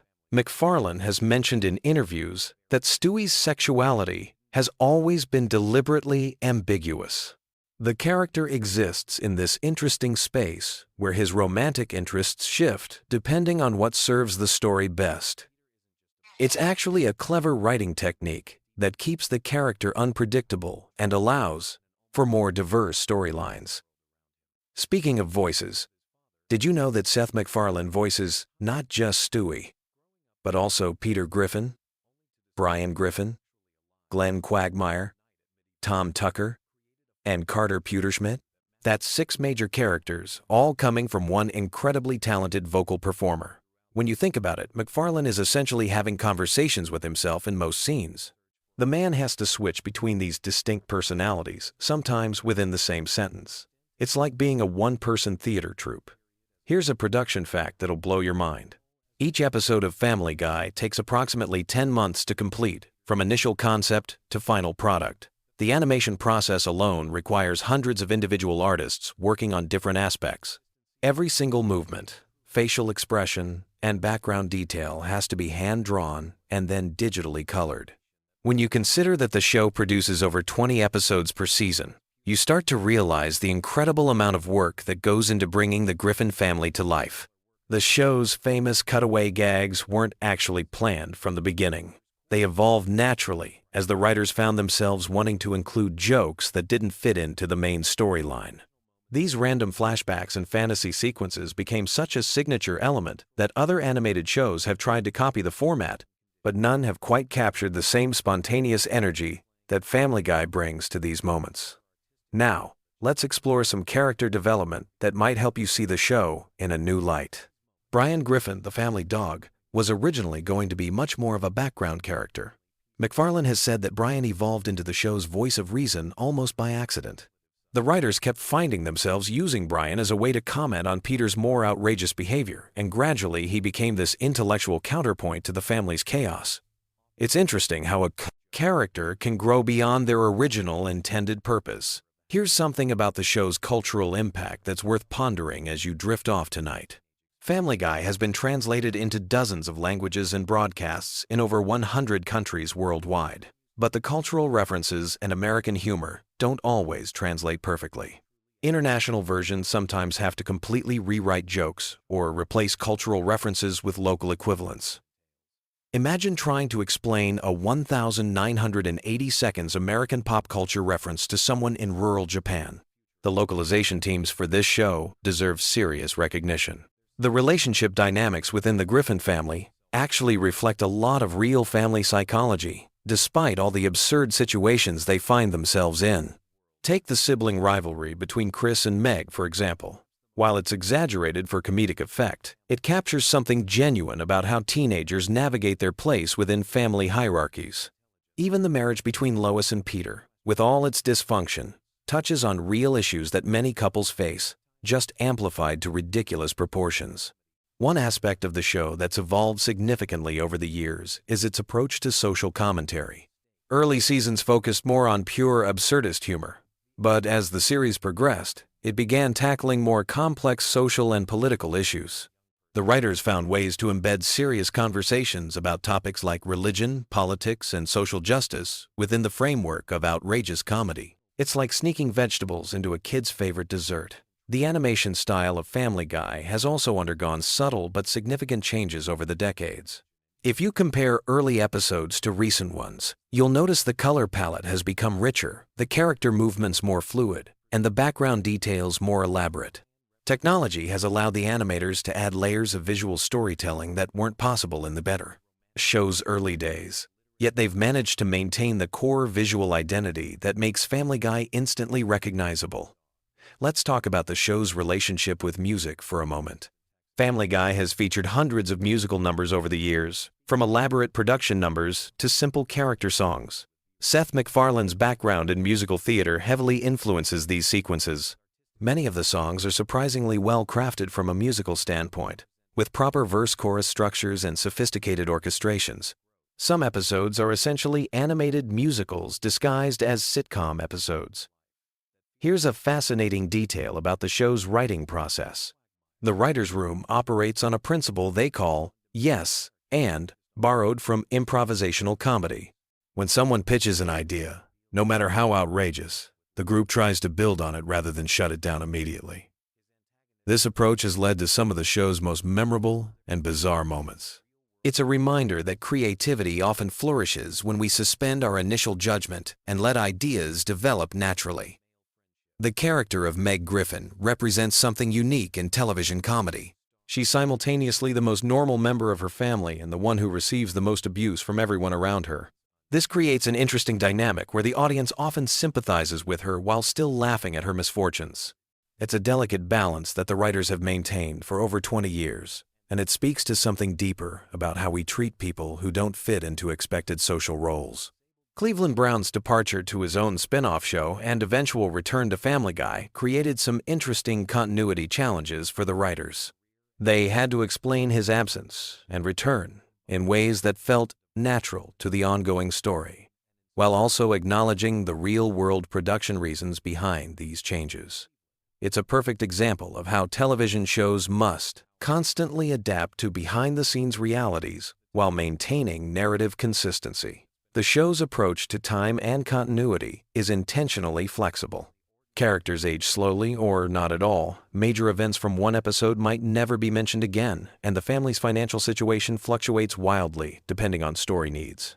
This loose approach to continuity allows for maximum creative freedom, but also creates opportunities for dedicated fans to spot inconsistencies and create theories about the show's internal logic. Family Guy's influence on internet culture cannot be overstated. Countless memes, viral videos, and social media trends have originated from or been inspired by the show. The phrase, "Oh no, he didn't," might never have become a cultural touchstone without Peter Griffin's dramatic delivery. The show's rapid-fire humor style has influenced how people create and consume comedy content online. The voice acting in Family Guy extends far beyond the main cast. Over the years, the show has featured hundreds of celebrity guest voices, from major Hollywood stars to political figures to fellow comedians. Some guests play themselves, others take on original characters, and a few have become recurring voices in the Family Guy universe. The casting directors have an impressive ability to match celebrity voices with characters that enhance rather than distract from the story. Here's something that might help you appreciate the show's craft as you wind down for the night. The timing of Family Guy's comedy is incredibly precise. Voice actors don't just deliver lines. They perform them with specific rhythms and pauses that maximize comedic impact. The editors then fine-tune these performances, sometimes adjusting timing by fractions of seconds to hit the perfect comedic beat. It's a level of precision that most viewers never consciously notice but definitely feel. The show's relationship with censorship has evolved significantly since its early days. Standards and practices for television have changed, allowing Family Guy to push boundaries that would have been impossible in its first seasons. At the same time, the writers have developed more sophisticated ways to be provocative without simply relying on shock value. It's an interesting case study in how creative people adapt to changing cultural standards while maintaining their artistic voice. As we near the end of our journey through these Family Guy facts, consider how the show has managed to remain relevant across multiple generations of viewers. People who watched the show as teenagers in the early 2000s are now watching it with their own children. The humor that resonates with different age groups varies, but there's something universal about the Griffin family's chaotic energy that transcends generational boundaries. The production team behind Family Guy has created what amounts to a small animation empire. The success of the main show led to spin-offs, specials, video games, merchandise, and even live concert tours featuring the show's music. From a business perspective, Family Guy demonstrates how a creative property can expand far beyond its original medium while maintaining its core identity. Finally, as you settle in for sleep tonight, remember that Family Guy represents something special in the landscape of American entertainment. It's a show that dares to be completely ridiculous while occasionally touching on profound truths about family, society, and human nature. Whether you're a longtime fan or someone who just discovered the show, there's something comforting about knowing that somewhere in the fictional town of Quahog, the Griffin family is probably getting into some new absurd adventure. The next time you watch Family Guy, you might find yourself noticing details you never saw before, appreciating the craft behind the chaos, or simply enjoying the comfort of familiar characters doing wonderfully unpredictable things. Sometimes the best. Entertainment doesn't try to change your life. It just makes the everyday world a little more interesting and a lot more fun. Sweet dreams, and remember, tomorrow's another day in Quahog, and there's always another ridiculous adventure waiting just around the corner. Whether you're Team Peter, Team Brian, or even Team Meg, the Griffin family will be there whenever you need a laugh or just want to escape into a world where anything can happen, and usually does. Picture this. You're settling in for a cozy night, getting ready to drift off into dreamland, but instead of counting sheep, how about we count some truly wild facts about one of television's most unpredictable animated families? Tonight, we're diving deep into the bizarre, hilarious, and surprisingly intricate world of Family Guy, and trust me, by the end of this journey, you'll have enough random trivia rattling around in your brain to either help you fall asleep or keep you up all night wondering how Seth MacFarlane's mind works. Let's start with something that might surprise you about the show's origins. Family Guy almost never existed in the form we know today. Back in the late 90s, Seth MacFarlane was working at Hanna-Barbera, the legendary animation studio behind classics like The Flintstones and The Jetsons. He created a short film called The Life of Larry for his thesis project at the Rhode Island School of Design, which featured many of the characters who would eventually become the Griffin family. The short was so impressive that it caught the attention of Fox executives. But here's where it gets interesting. MacFarlane was only 24 years old when he pitched the show, making him one of the youngest creators in television history to get a primetime animated series greenlit. The original concept was quite different from what we see today.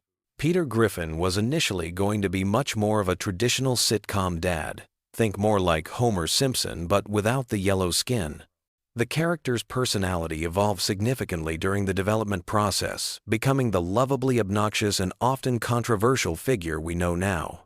MacFarlane has mentioned in interviews that he drew inspiration from his own father's mannerisms and speech patterns, particularly the distinctive Rhode Island accent that Peter sports throughout the series. Here's a fact that might make you appreciate the show's complexity a bit more surface. The average Family Guy episode contains over 300 individual drawings. Each 22-minute episode requires thousands of hours of work from dozens of artists, animators, and voice actors. The animation process alone takes approximately 8 months from initial script to final product, which explains why the show's production schedule is so carefully planned out years in advance. Speaking of voice acting, Seth MacFarlane performs the voices of 4 main characters: Peter, Brian, Stewie, and Glenn Quagmire. But here's something that might blow your mind. He records all of their dialogue separately, often having conversations with himself that last for hours. MacFarlane has described the experience as somewhat surreal, especially when he's voicing emotional scenes between characters like Brian and Stewie, who have some of the most complex relationships on the show. The character of Stewie Griffin deserves special attention because his development represents one of the most dramatic character evolution arcs in animated television history. Originally conceived as a straightforward villain baby bent on world domination and matricide, Stewie gradually transformed into a more nuanced character, exploring themes of sexuality, intelligence, and family dynamics. The shift was so gradual that many viewers didn't notice it happening over the course of several seasons. MacFarlane has stated that this evolution was intentional, reflecting his own growth as a writer and his desire to explore more sophisticated storytelling within the animated comedy format. One of the most fascinating aspects of Family Guy's production involves their approach to cutaway gags, those random tangential moments that have become the show's signature. The writers maintain what they call a gag bank, which is essentially a massive database of potential cutaway ideas that they can draw from when constructing episodes. Some of these gags were written years before they actually appeared on screen, waiting for the right episode and context to make them work. The process of selecting which gags make it into episodes involves multiple rounds of testing and refinement, with the writers constantly evaluating whether a particular joke will land with audiences or fall flat. The show's relationship with controversy has been both a blessing and a curse throughout its run. Family Guy has been canceled twice by Fox, first in 2002 after 3 seasons, and then brought back in 2005 due to strong DVD sales and reruns on Adult Swim. The second cancellation never actually happened, but the show came close several times due to various controversies and ratings fluctuations. What's interesting is that many of the episodes that generated the most controversy also ended up being some of the most popular, suggesting that the show's willingness to push boundaries is intrinsically linked to its success. The voice acting ensemble deserves recognition for their incredible consistency and chemistry. Alex Borstein, who voices Lois, actually auditioned for the role while she was performing in the sketch comedy group MAD-TV. Her distinctive voice for Lois was inspired by her own grandmother, and she's mentioned that she sometimes forgets she's not using her natural speaking voice when recording Lois scenes. Mila Kunis, who voices Meg, was only 14 years old when she started on the show, making her one of the youngest voice actors to land a major role in prime-time animation. The show's musical elements often go unnoticed, but they represent a significant portion of the production effort. Family Guy features more original music than most animated series, with MacFarlane himself composing many of the songs and musical numbers. His background in musical theater strongly influences these segments, and many episodes feature elaborate musical sequences that require additional voice actors, musicians, and extended animation sequences. The episode Road to the Multiverse alone featured over 40 different animation styles and required nearly double the typical production time. Here's something that might surprise fans of the show's seemingly random humor. Family Guy episodes are actually meticulously structured according to classical comedy writing principles. Each episode follows a 3-act structure with carefully planned pacing and timing. The cutaway gags aren't randomly inserted. They're strategically placed to provide relief from main plot tension or to enhance particular jokes. The writers spend considerable time in the editing process, adjusting the timing of these elements to maximize comedic impact. The show's impact on popular culture extends far beyond television. Family Guy has spawned countless internet memes, influenced other animated series, and even affected the way people communicate online. Phrases like, "Oh my God, who the hell cares?" and "What the deuce?" have entered common usage, and the show's irreverent style has influenced everything from advertising to political commentary. The series has also been credited with helping to revive interest in animated comedy among adult audiences, paving the way for shows like Rick and Morty and BoJack Horseman. One of the most technically impressive aspects of Family Guy involves their approach to celebrity impressions and guest voices. The show has featured hundreds of celebrity guest stars over the years, but what's remarkable is how they integrate these appearances into the show's established comic rhythm. Many celebrities have mentioned that recording for Family Guy requires a different approach than traditional voice acting because the timing and delivery style is so specific to the show's aesthetic. The international versions of Family Guy present fascinating variations on the original concept. In different countries, certain cultural references are modified or replaced entirely to make sense to local audiences. The German version, for example, includes completely different cutaway gags that reference German culture and history. These adaptations require not just translation but complete rewriting of significant portions of episodes, essentially creating parallel versions of the same show.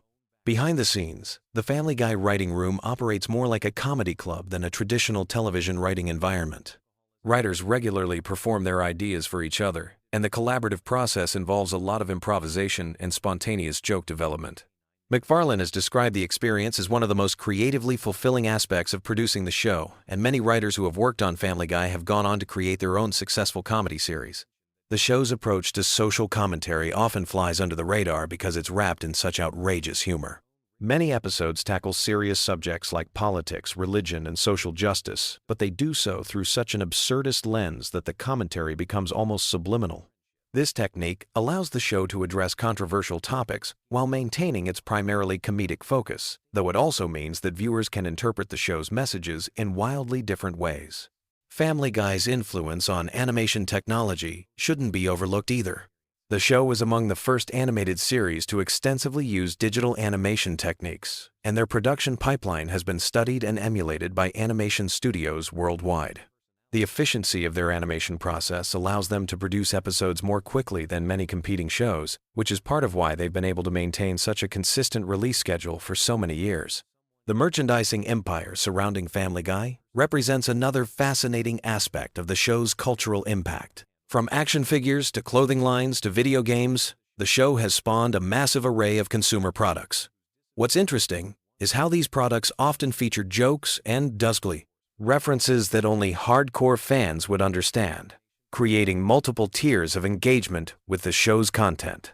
The show's relationship with censorship provides insight into how television content standards have evolved over the past 2 decades.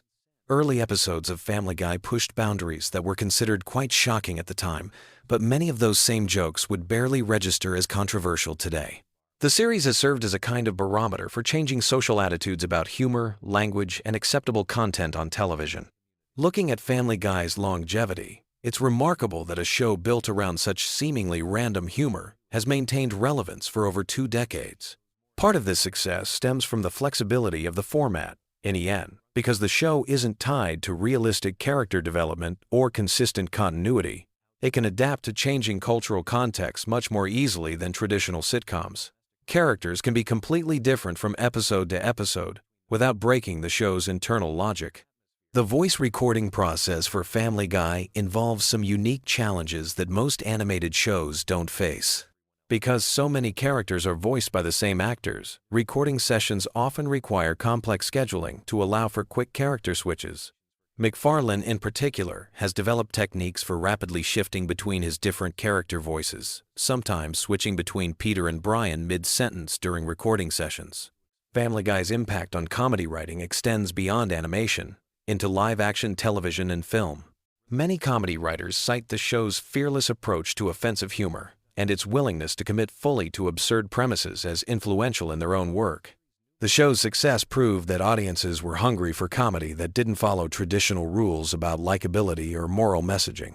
The technical aspects of producing Family Guy's signature visual style involve more complexity than might be immediately apparent. The seemingly simple character designs actually require precise consistency across hundreds of artists working on each episode. The show maintains detailed style guides that specify everything from the exact curve of Peter's chin to the precise shade of Brian's fur, ensuring visual continuity across different animation teams and production facilities. As we wind down this journey through the wonderfully weird world of Family Guy, it's worth noting that the show continues to evolve and surprise audiences after more than 20 years on the air. Whether you love it or hate it, there's no denying that Family Guy has carved out a unique place in television history, pushing boundaries and challenging expectations in ways that few shows ever attempt. So, there you have it, a deep dive into the bizarre, brilliant, and sometimes bewildering universe of Family Guy. From its humble beginnings as a college thesis project to its status as one of the longest-running animated series in television history, the show represents a fascinating case study in how unconventional creativity can find mainstream success. Sweet dreams. And remember, in the world of Family Guy, literally anything can happen, and usually does. Picture this. You're lying in bed, eyes heavy, ready to drift off into dreamland. But instead of counting sheep, what if I told you some absolutely wild facts about one of television's most chaotic families? Tonight, we're diving deep into the bizarre, hilarious, and sometimes disturbing world of Family Guy, with facts so strange, they might just lull you into the most entertaining sleep of your life. So get comfortable, dim those lights, and let me take you on a journey through Quahog that's perfect for your bedtime routine. Whether you're a die-hard fan or just need something to occupy your mind as you wind down, these Family Guy facts will give you plenty to think about as you drift off to sleep. Let's start with something that might surprise you about the show's creation. Family Guy almost never made it to air in the first place. Seth MacFarlane created the pilot when he was just 24 years old, working as a writer and animator for Hanna-Barbera. The original pilot was so different from what we know today that it's almost unrecognizable. Brian wasn't even supposed to be the sophisticated martini-drinking intellectual we know and love. Originally, he was just going to be a regular dog who occasionally spoke. But MacFarlane decided that having a talking dog who acted completely normal would be funnier than having one who was still essentially just a pet. Speaking of Brian, here's a fact that might keep you thinking as you fall asleep. Brian Griffin is technically immortal in some episodes, but ages normally in others. The show has never been consistent about whether Brian ages like a regular dog or if he's somehow exempt from typical canine lifespans. In some episodes, he's mentioned to be around 7 years old in dog years, which would make him middle-aged. But in others, He references events from decades ago, as if he experienced them personally. This inconsistency is just one of many things that make Family Guy's continuity so fascinatingly chaotic. Now, let's talk about Stewie Griffin, the baby genius with questionable intentions. Did you know that Stewie's sexuality has been a subject of debate not just among fans but actually within the show's writing room? Seth MacFarlane has stated in interviews that Stewie is meant to be gay, but the character's sexuality has been portrayed inconsistently throughout the series. In early episodes, Stewie had crushes on various female characters, but later seasons have shown him with clear attractions to male characters. The writers have deliberately kept this ambiguous, which adds another layer to Stewie's already complex character. Here's something that might give you pleasant dreams. The voice actors for Family Guy are incredibly talented beyond just their work on the show. Seth MacFarlane, who voices Peter, Brian, and Stewie, is also an accomplished singer who has released several jazz albums. His singing voice is so good that he's performed with major orchestras and has even done tribute concerts to classic crooners like Frank Sinatra. Imagine Peter Griffin serenading you to sleep with smooth jazz standards. Let's dive into some facts about the show's most controversial character, Peter Griffin himself. Peter's weight has been a running gag throughout the series. But did you know that his exact weight has been mentioned multiple times with wildly different numbers? In some episodes, he's said to weigh around 270 pounds, while in others, the number jumps to over 300. The inconsistency is intentional, reflecting how the show treats Peter's physical characteristics as fluid depending on what's funniest for any given episode. Peter's job history is another source of endless entertainment and confusion. Throughout the series, he's worked at a toy factory, a brewery, various other random jobs, and has even been unemployed for extended periods. But here's what's interesting. The show never explains how the Griffin family maintains their lifestyle during Peter's unemployed periods. They live in a decent house in what appears to be a middle-class neighborhood, yet Peter's employment status seems to have no impact on their standard of living. It's one of those cartoon logic elements that you just have to accept. Speaking of the Griffin house, have you ever noticed that the layout seems to change between episodes? Sometimes there are rooms that appear out of nowhere, and other times, familiar rooms seem to vanish. The basement, in particular, seems to change size and purpose depending on the episode's needs. In some episodes, it's a small storage space, while in others, it's large enough to hold elaborate contraptions or even entire gatherings. This kind of flexible architecture is common in animated shows, but Family Guy takes it to particularly absurd lengths. Let's talk about Meg Griffin, the family's perpetual punching bag. Here's a fact that might surprise you. Meg was originally supposed to be the most normal character in the family, serving as the audience's point of view into this chaotic household. But as the show evolved, the writers found it funnier to make her the target of everyone's abuse. This shift happened gradually over the first few seasons, and by the time it was fully established, Meg had transformed from a relatable teenager into a character whose suffering was played for laughs.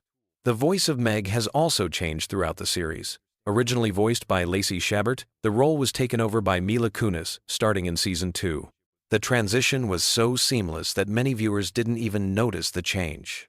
Kunis was actually still a teenager when she started voicing Meg, making her closer in age to the character than most voice actors are to their animated counterparts. Here's a soothing fact about the show's animation style. Family Guy uses a technique called cutaway gags that allows for infinite creative possibilities. These brief segments, usually introduced by phrases like, "This is worse than the time," allow the animators to create completely different scenarios, time periods, and art styles within a single episode. Some of these cutaways reference obscure pop culture moments, while others create entirely fictional scenarios. The animators have said that creating these cutaways is one of the most enjoyable parts of working on the show because there are virtually no limitations on what they can create. Let's discuss some facts about Quahog, the fictional Rhode Island town where the Griffins live. The town's name is actually a type of clam, which is fitting given Rhode Island's coastal location. But here's what's interesting. The geography of Quahog seems to change depending on the episode's needs. Sometimes it's portrayed as a small town where everyone knows each other, while other times it seems large enough to support multiple shopping districts, airports, and major venues. The town has everything from a small town feel to big city amenities, depending on what the plot requires. The Drunken Clam. the bar where Peter and his friends hang out, is based on real bars that MacFarlane frequented during his college years. The atmosphere and the type of conversations that happen there are drawn from MacFarlane's actual experiences, which explains why the dialogue often feels so authentic despite the absurd situations. Here's something that might help you drift off. The show's theme song is intentionally designed to be catchy and memorable, but it's also shorter than most television theme songs.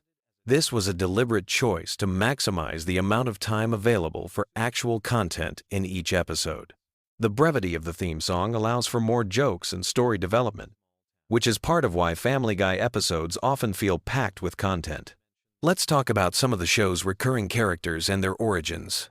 Glenn Quagmire, the Griffin's oversexed neighbor, was originally conceived as a minor character who would appear occasionally, but the writers found his character so entertaining that he became a regular part of the cast. His distinctive laugh and catchphrase, "giggity," weren't in the original character design, but developed naturally as the voice actor, Seth MacFarlane, experimented with the character's vocal patterns. Cleveland Brown, Peter's friend who eventually got his own spin-off show, was originally going to be a very different character. The writers initially conceived him as being more similar to Peter in personality, but they decided it would be funnier to make him the calm, rational member of the group.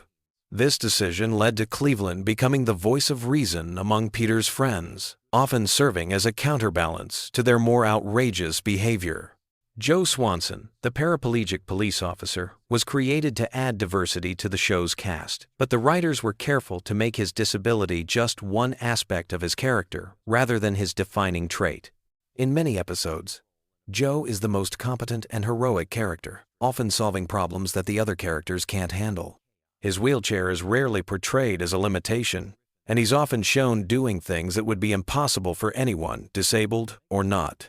Here's a relaxing fact about the show's production schedule.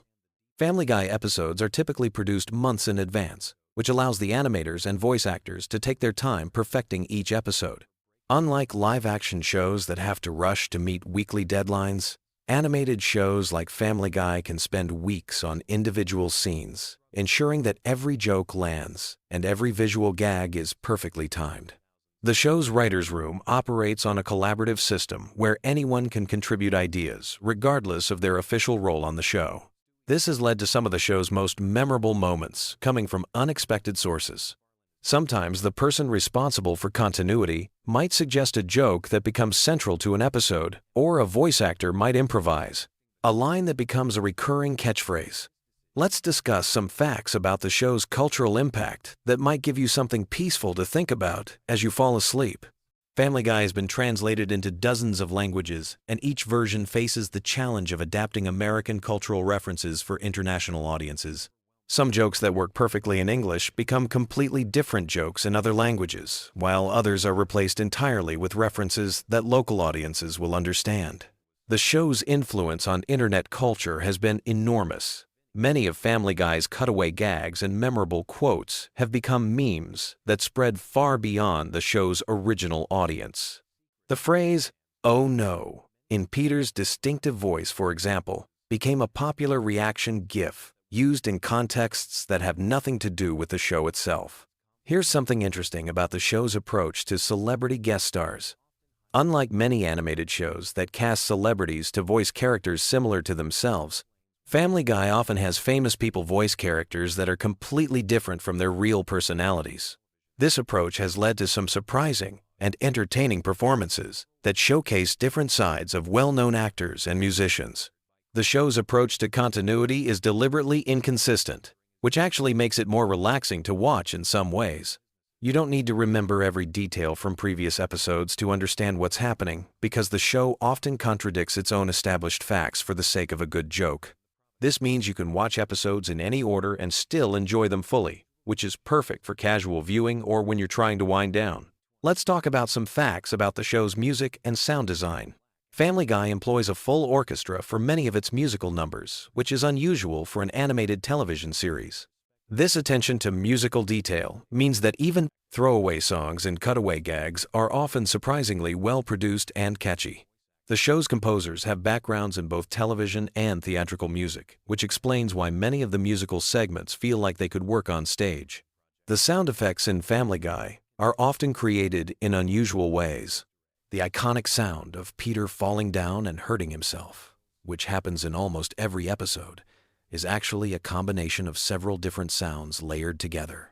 The voice actors often provide their own sound effects during recording sessions, which gives the show a more organic feel than if all the sounds were added in post-production. Here's a fact that might help you smile as you drift off. The show's animators often hide small details in backgrounds that only the most observant viewers will notice. These Easter eggs can be anything from references to other shows, inside jokes among the production staff, or even tiny animations that have nothing to do with the main story. Finding these hidden details has become a hobby for some fans, who watch episodes multiple times just to catch things they missed. The show's approach to time and aging is fascinatingly inconsistent.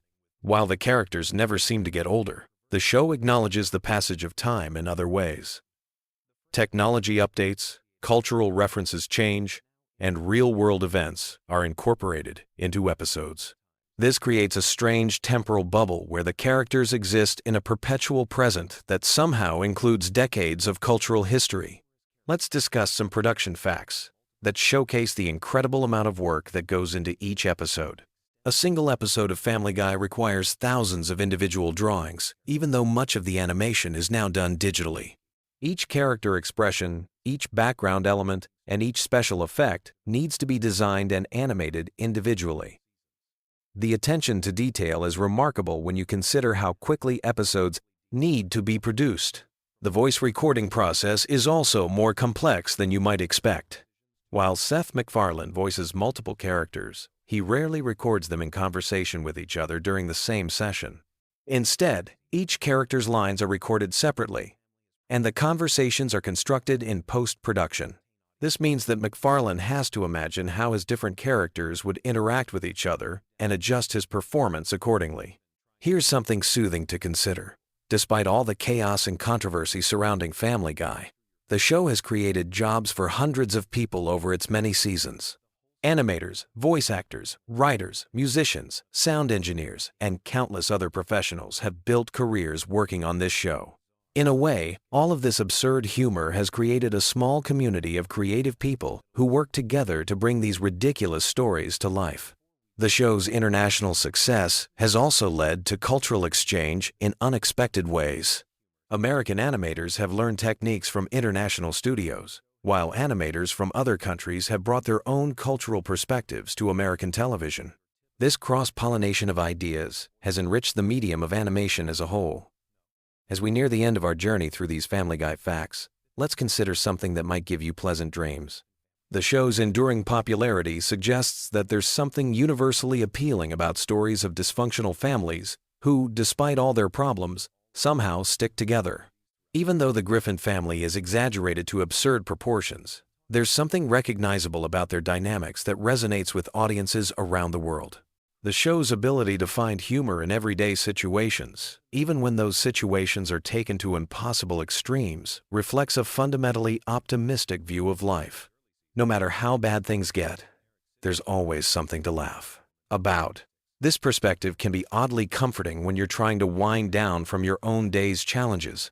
So, as you drift off to sleep tonight, you can think about this wild, wonderful, and completely unpredictable animated world where anything can happen, where the impossible is routine, and where laughter is always just around the corner. Sweet dreams, and may your rest be as peaceful as a quahog evening, minus all the explosions and chaos, of course. Whether you're a longtime fan or someone who's just discovered these bizarre facts, I hope this journey through Family Guy's strange universe has given you something entertaining to think about as you fall asleep. Remember, in the world of animation, anything is possible, and tomorrow is just another opportunity for new adventures and unexpected laughs. Picture this. You're lying in bed, scrolling through your phone at 2 a.m, and suddenly you're wondering about the most random Family Guy trivia that exists. Well, you've come to the right place, because tonight we're diving deep into the weirdest, most fascinating, and downright bizarre facts about everyone's favorite dysfunctional animated family, from secret voice actor connections to hidden Easter eggs that took fans decades to discover. These facts will blow your mind, and give you plenty to think about as you drift off to sleep. Let's start with something that'll make you question everything you thought you knew about Peter Griffin's voice. Did you know that Seth MacFarlane actually based Peter's distinctive voice on a security guard he met while working at Hanna-Barbera? The guard had this thick New England accent that MacFarlane found absolutely hilarious, so he started imitating it during production meetings. What's even crazier is that this security guard had no idea he was the inspiration for one of television's most iconic cartoon characters, until years later when a coworker pointed it out to him. Imagine finding out that your voice became the foundation for a character watched by millions of people worldwide. Speaking of voices, here's something that might surprise you about Meg Griffin. Originally, Lacey Shaybird voiced Meg during the first season and part of the second season. But when she left to pursue other projects, Mila Kunis stepped in without anyone really noticing. The transition was so seamless that many longtime fans still don't realize there was ever a voice change. What makes this even more interesting is that Mila Kunis was initially hesitant to take the role because she felt bad about replacing another actress. Little did she know, she'd be voicing Meg for over 2 decades. Now let's talk about Stewie Griffin's accent, because there's a fascinating story behind that sophisticated British tone. Seth MacFarlane has revealed that Stewie's voice is actually inspired by Rex Harrison, the actor who played Professor Henry Higgins in the musical My Fair Lady. But here's the twist that most people don't know. MacFarlane originally wanted Stewie to gradually lose his accent as he got older, showing his American upbringing taking over. However, fans loved the accent so much that the creators decided to keep it permanently. This means Stewie's voice was supposed to be a temporary character trait that ended up becoming his most defining feature. Brian Griffin's character has one of the most unusual origin stories in animated television. Originally, Brian was going to be just a regular dog who couldn't talk. Seth MacFarlane only gave him the ability to speak because he needed a character who could serve as the voice of reason in the Griffin household. But here's what's really wild. Brian's personality is largely based on MacFarlane's own political views and personal struggles with alcoholism. In many ways, Brian serves as MacFarlane's animated alter ego, which explains why the character often breaks the fourth wall and seems more aware of the show's absurdity than other characters. The Griffin family's house has appeared in other Seth MacFarlane shows, but not in the way you might expect. The layout and design of the Griffin home was actually recycled and modified for use in American Dad as the Smith family residence. If you look closely at both houses, you'll notice they share remarkably similar floor plans, just with different decorations and color schemes. This was done to save time and money during production, but it created an unintentional connection between the two shows that eagle-eyed fans discovered years later. Cleveland Brown's spin-off show, The Cleveland Show, was originally supposed to be much darker in tone. The initial concept had Cleveland dealing with serious issues like racism, economic struggles, and family dysfunction in a more realistic way. However, Fox executives pushed for a lighter approach that would better match Family Guy's comedic style. This decision ultimately led to the show's cancellation after 4 seasons, as it never quite found its own identity separate from its parent series. Here's a fact that'll make you appreciate the show's attention to detail. Every single background character in Quahog has a name and backstory, even if they only appear for a few seconds. The writers maintain detailed files on hundreds of minor characters, including their occupations, family relationships, and personality traits. This level of world building is incredibly rare in animated comedies and helps explain why Quahog feels like a real town despite all its absurdities. The famous chicken fight scenes between Peter and Ernie the Giant Chicken weren't originally planned to become a recurring gag. The first fight scene was supposed to be a one-time joke, but the animation team had so much fun creating it that they kept extending the sequence. What was originally planned as a 30-second bit became a multi-minute epic battle that destroyed half of downtown Quahog. The positive fan reaction convinced the writers to bring back the chicken fights as a regular feature. Lois Griffin's piano playing isn't just for show. Alex Borstein, who voices Lois, is actually an accomplished pianist in real life. During recording sessions, she often plays the piano parts herself rather than having them added in post-production. This gives Lois's musical performances a more authentic feel and allows Borstein to better connect with the character during emotional scenes involving music. The show's timeline is intentionally confusing, and there's a specific reason for this creative choice. Seth MacFarlane wanted Family Guy to exist in a floating timeline where characters never age and current events can be referenced without dating the show. This means that episodes from 1999 and episodes from 2023 can both reference contemporary events as if they're happening simultaneously. It's a narrative technique borrowed from comic books, where characters like Batman have been fighting crime for decades without aging. Meg's unpopularity among her family and peers was originally supposed to be temporary. The writers planned to give her a character development arc where she eventually found her confidence and earned respect from others.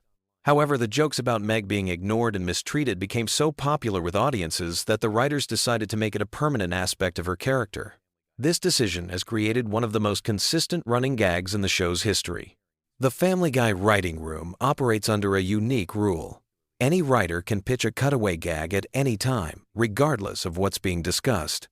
This policy has led to some of the show's most memorable non-sequitur moments, including random historical events, celebrity parodies, and completely absurd scenarios. The writers keep a massive database of unused cutaway ideas that they can draw from whenever they need to fill time or add extra laughs to an episode. Here's something that might change how you watch the show. Many of the most quotable Peter Griffin lines were completely improvised by Seth MacFarlane during recording sessions. MacFarlane has a habit of going off script and trying different variations of lines until he finds something that makes the entire recording booth laugh. These spontaneous moments often end up being the most memorable parts of episodes, proving that sometimes the best comedy comes from pure improvisation. The character of Joe Swanson was created specifically to challenge stereotypes about people with disabilities. Rather than being defined by his wheelchair, Joe is portrayed as incredibly capable, often more physically impressive than his able-bodied friends. His character was inspired by real police officers and military veterans who continued serving their communities despite physical challenges. Writers worked closely with disability advocacy groups to ensure Joe's portrayal remains respectful and empowering. Family Guy holds a unique record in television history. It's the only show to be canceled twice by the same network and brought back both times due to fan demand. The first cancellation happened after the second season due to low ratings. But DVD sales and reruns on Adult Swim generated such a passionate fan base that Fox decided to revive it. When it was canceled again after the third season, the fan campaign was even stronger, leading to its permanent return and eventual status as one of Fox's longest-running shows. The show's animation style deliberately mimics classic cartoons from the 1960 seconds and 1970 seconds. Seth MacFarlane grew up watching shows like The Flintstones and The Jetsons, and he wanted Family Guy to have that same timeless cartoon aesthetic. This choice means that episodes from the early 2000s don't look dated compared to more recent episodes, helping the show maintain visual consistency across more than 2 decades of production. Stewie's sexual orientation has been a subject of fan speculation for years, and Seth MacFarlane has given conflicting answers about it intentionally. MacFarlane has stated that Stewie's sexuality is meant to be ambiguous and fluid, reflecting the complexity of human identity. This decision allows the character to work in various comedic contexts, without being confined to specific stereotypes or expectations. The Griffin family dog Brian was almost replaced permanently in 2013, but the decision was reversed after just 2 episodes due to overwhelming fan backlash. The writers killed off Brian and introduced a new dog named Vinny, planning to make this change permanent.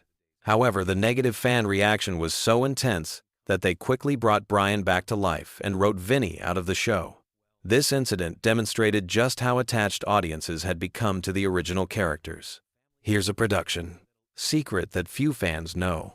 Many of Family Guy's most elaborate action sequences are animated by the same team that works on major Hollywood animated films.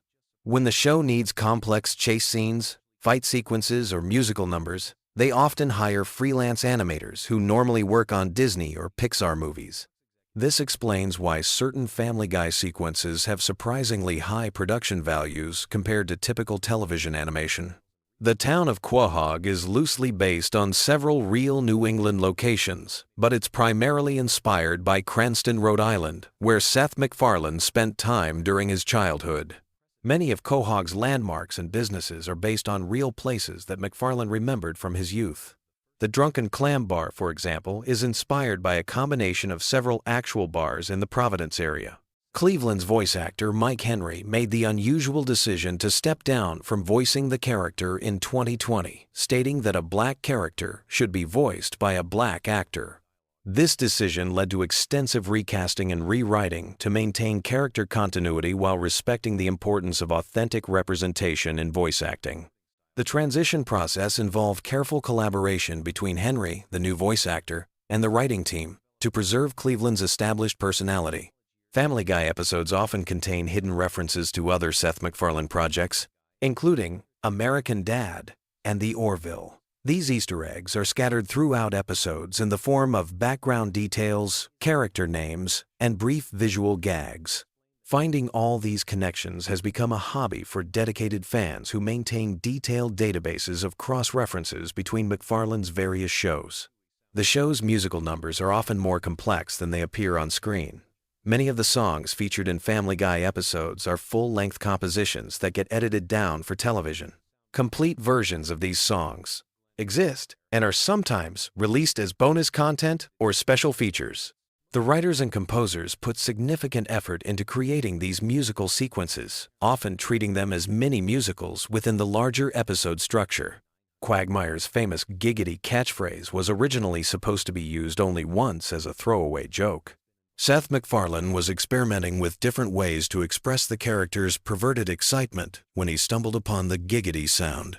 The phrase became so associated with Quagmire that it's now impossible to imagine the character without it, showing how sometimes the most memorable elements of fictional characters emerge completely by accident. The Family Guy universe contains numerous characters who have appeared across multiple episodes spanning decades, creating one of the most extensive animated fictional communities on television. Background characters like the greased-up deaf guy, the evil monkey, and various Quahog residents have their own continuing storylines and character development arcs that careful viewers can track across seasons. These random facts barely scratch the surface of Family Guy's incredibly detailed fictional world. From voice acting secrets to animation techniques, from character development decisions to production challenges, every aspect of this show has fascinating stories behind it. As you drift off to sleep tonight, you can rest easy knowing that somewhere in Quahog, the Griffin family is probably getting into another ridiculous adventure that will entertain audiences for years to come.